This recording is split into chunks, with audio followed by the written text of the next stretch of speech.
Welcome back, guys, to the Marriage and Real Estate Podcast. We're your hosts, Kevin and Aisha Shelton, and I am very happy to be with you again.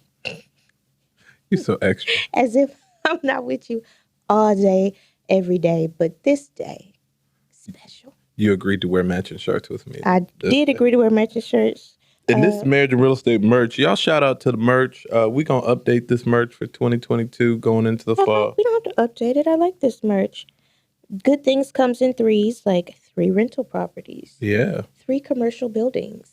There we go. I can 3 put some children. buildings on here. That's true. I don't think at the time we made this shirt, I had 3 children. We didn't? Maybe. I don't know. Anyway, it's a cute shirt. Designed by yours truly. That's not me, that's Kevin. Designed by mine truly. That is true. Kevin Shelton. So today we want to talk about, first of all, rest in peace to Kevin Samuels. We're a little late to the game. Oh, Lord. I'm like, what? Don't laugh. It's not funny. Somebody died. Rest in peace to Kevin Samuels. But today we're talking about high-value couples. So the characteristics of a high-value couple. That's the title. Thank you for giving them the title. The topic is high-value couples.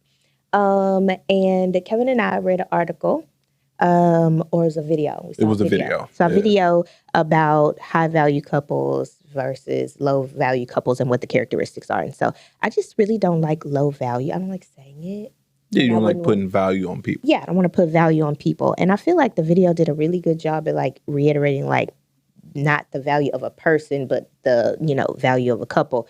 And I just thought that it was a really interesting topic. I feel like the two of us are an excellent combination, and some of the people that we've had on the podcast, some of our guests have been what this video and we would also consider to be high-value couples. And so as marriage and real estate listeners, I feel like you probably too are a high-value couple or striving to be a high-value couple. So we thought we'd share some of the characteristics of what we believe are a high-value couple and what makes us a high-value couple too. No, for sure. And I think, like you said, RIP Kevin Samuels, he always did a good job of clarifying that monetary value is not the same as valuable. Yeah. And it doesn't denote value of people, individually. So there are many different ways to categorize high value. We're specifically talking about high value in regards to performance and financial and real estate as far as communication and relationships, things like that. But there's a lot of ways to be valuable. So that's just a general disclaimer that whether it's, quote unquote, high value or low value, everybody is valuable. And let's be clear, the words get the people going. Yeah. So we hope that this won't be as spicy as it sounds, but also it's great clickbait. You know what I'm saying? Yeah, be spicy. So one of the first characteristics that really struck out to me that I enjoyed from the video, it talked about, of course, everybody knows the divorce rate is 50%, and in this modern day world with social media and everything else, it's even higher in some younger demographics.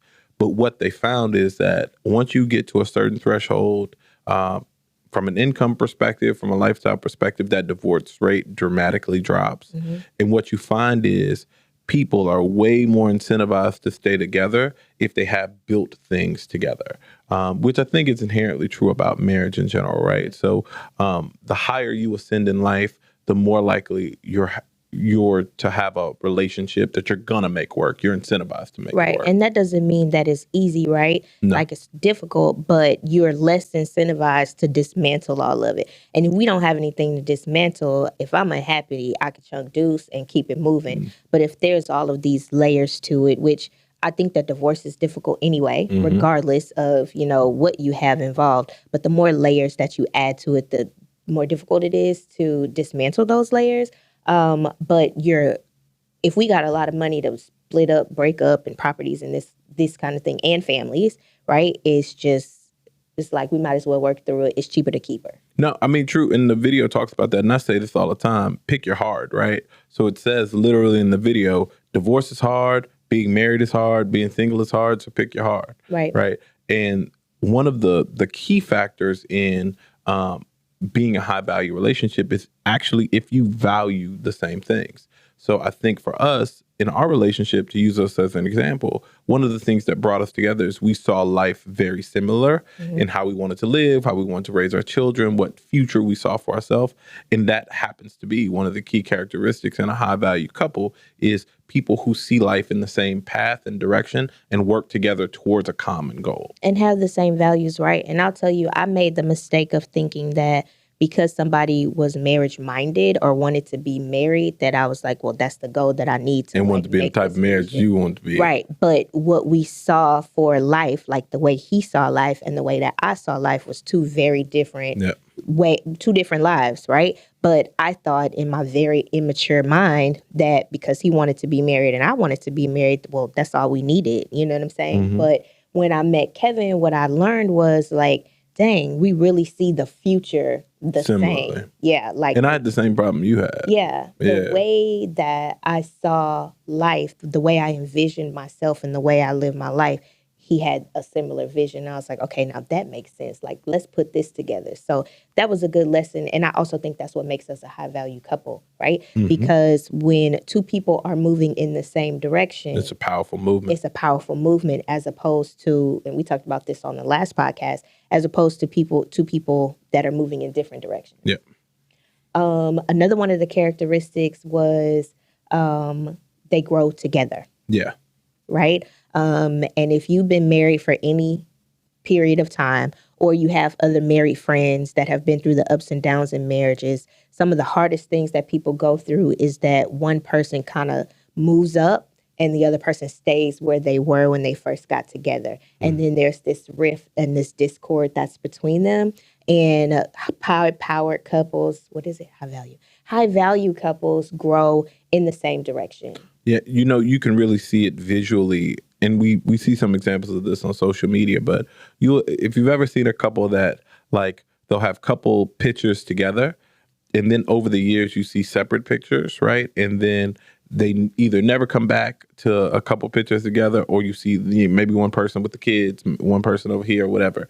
And you track the changes through the pictures versus seeing some of the couples that, you know, we either had on the podcast or whatever, and you see pictures over time together, right? So here they are in 2000 and here they are in 2005, and it's constant growth, right? Like, they look different, maybe they got in shape, maybe their style changed, maybe whatever, but every level that they ascend to, they're doing it together. Yeah. Versus you see maybe one person stays the same, and then this other person, man, they look better every time. They, you know, wearing suits now, they didn't change their hair, they didn't change their whatever, but you see this other person's just a constant.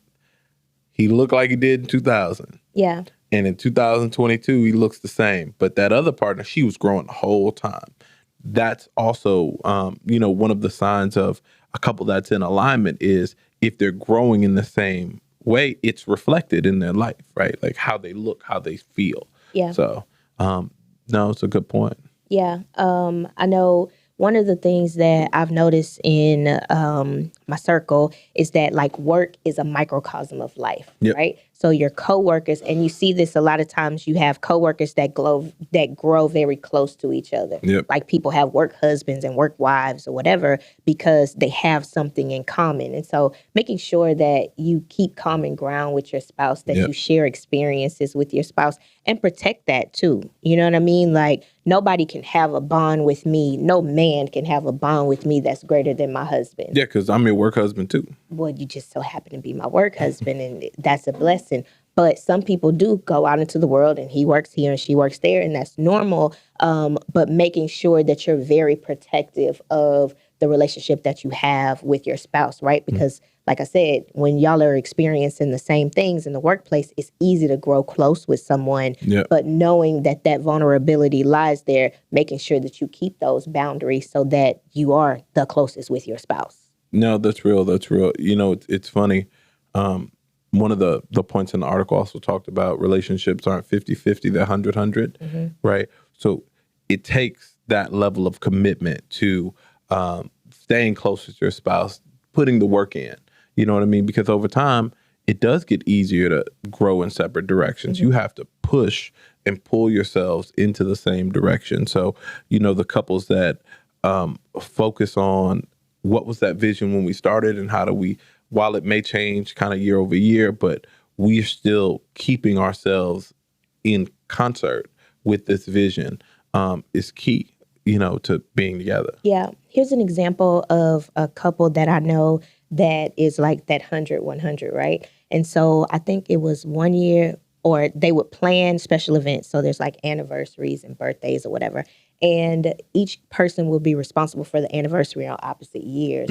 And so they would try to top each other, like who could do the best, who made the most. So it was really awesome to see them really trying to plan something that would be so impressive for their spouse, Like competing that would make them happy. But it was a healthy competition. Yeah, because it's for the betterment of the relationship. Like, ooh, I can't wait to see what he comes up with this year or what she has in store for me this year. And this particular couple is a pastor and a wife. And when I tell you they had the spiciest competitions. I loved it. It was like, it was great. She danced for the pastor. She danced for the pastor. And like went to a dance class and learned to dance and did this very like seductive. It was just, I was like, I love this. One day when I get married. In the name of Jesus. In the name of whatever, they married, and he was like, this was so amazing. This is, like, to be that for your spouse. I just loved it. Now, I have to say... oh, God. Are you about to say Cookie Lions? Cookie Lions, man. Look, when we first got together, like, Empire was out, and this girl bought this Cookie Lions suit. That was the best valentine. She ain't beat that Valentine's yet. I didn't. Listen, that was before we were married, huh? Woo! That was before we were married, before we had kids. Oh, my God. Cookie Lions. That was Cookie Lions. Where is that suit? We need to find that. That was my pre-wedding body. I'll take it. I'll take it just like it is right now. I like that body just like that. That's funny. So what were some other characteristics of a high-value couple? So one of the other things that it talked about is using each other's skill sets. So we talk about this all the time on the podcast, but one of the characteristics of a high-value couple is complementary skill sets, right? So one person doesn't do it all. I think people get caught up in, I got to do everything, and then this person has to do everything, when it's really y'all doing everything together, right? So if I'm driving, you navigating. If I'm navigating, you're driving, kind of thing. You know what I mean? You want to leverage each other's talents and then cover up for each other's weaknesses so that you're stronger together. And I think that's something that we do really well, is the areas that I'm weak, you're strong, and the areas that I'm strong, you're weak. So it's a solid force always together. Yeah. It's already hard achieving goals. But if you have somebody working just as hard as you to achieve those goals, you get there that much faster. Well, and I think a folly in most relationships, and I know that we had this battle at some point too, was that you expected me to execute like you execute. Yeah. And I expected you to have the emotional competence that I had. Not that you have emotional competence, but the emotional competence that I had. And really, execution is your strong suit. Yep. Right? And emotional competency is yours. Emotional competency is mine. And so, I would leave stuff undone, and that would just drive you crazy. Why can't you just blah, blah, blah? And you would lose your shit, and I'd be like, dude, why do you care? Like, come on. So, when we finally realize that this is your strength and you serve us well here with the execution, this is my strength, and I serve our marriage well with the emotional intelligence, like we put those two things together, it's not a 50-50. You know what I'm saying? It's like, I'm 100% controlling this over here and guiding us in this direction. You 100% controlling and guiding us in that direction. And it's just like, it's magic. Such great synergy. But before, I'm trying to get him to come on, bro, get it together. And he trying to get me to get it together. And when we finally realized that, there was so much more harmony in our marriage. And focus, right? Like you can focus on just the things that you do well. Yeah. Somebody else got your back on the areas you don't. So you don't have to worry about it as much. It takes the pressure off. Yeah. So another characteristic of a high-value couple was that you don't let your partner fail. That is true. And Kevin is we both do it well. I know you. Okay, you good? No. I'm going to say, I was going to say that you don't let me fail either. Yeah, we both do that pretty darn good. Like, You don't let your partner fail. Let me tell you something. I would be as broke as a joke around here. If you think I got it, I wouldn't. I wouldn't have it. Somebody else would have it. That's true. No, that's So, true. you know, the reality of the situation is you don't let me fail in the areas where I'm weak, and finances is one of them. Yeah. Yeah. And I think that, you know, when it comes to the execution piece, I'll never let you fail. Like, we gonna shine together or we gonna fail together, and I ain't gonna let us fail. That's true. Something that will be due the next day, and my coping mechanism is sleep. So I'll be like, I'm gonna take 2 hours of Listen, sleep, and this then I'll girl, wake up in the morning. She used to have and these finish big it. reports due for her job, and I remember she'd come on and she'd say, I'm just gonna sleep for a couple hours. And I'm gonna get up at like 1, and I'm gonna work from 1 to like 6, and I'm gonna knock it out.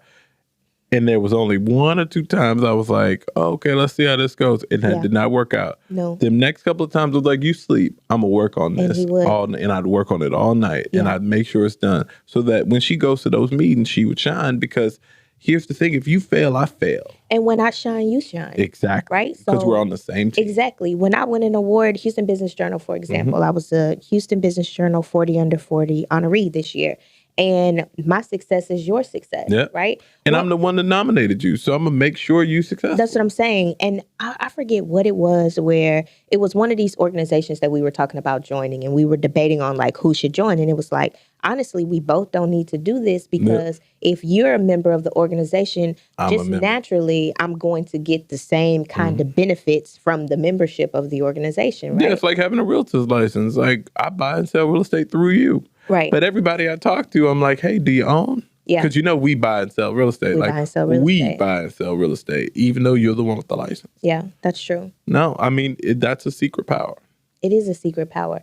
And you know what? I don't think that this is like nurture.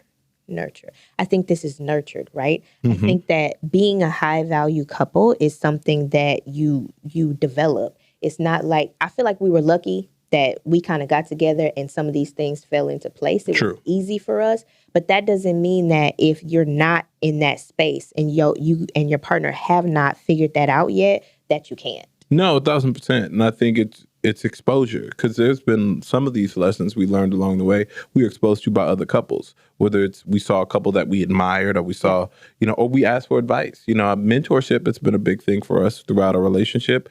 You know, we make a strategic list of couples every year that we want to learn something from, and then couples that we want to give something to and spend some time with. So for us, it's as much of a journey in us learning how to be the best couple that we can be, in addition to us sharing our knowledge, whether it's here on the podcast or in person with other couples or a marriage and real estate conference.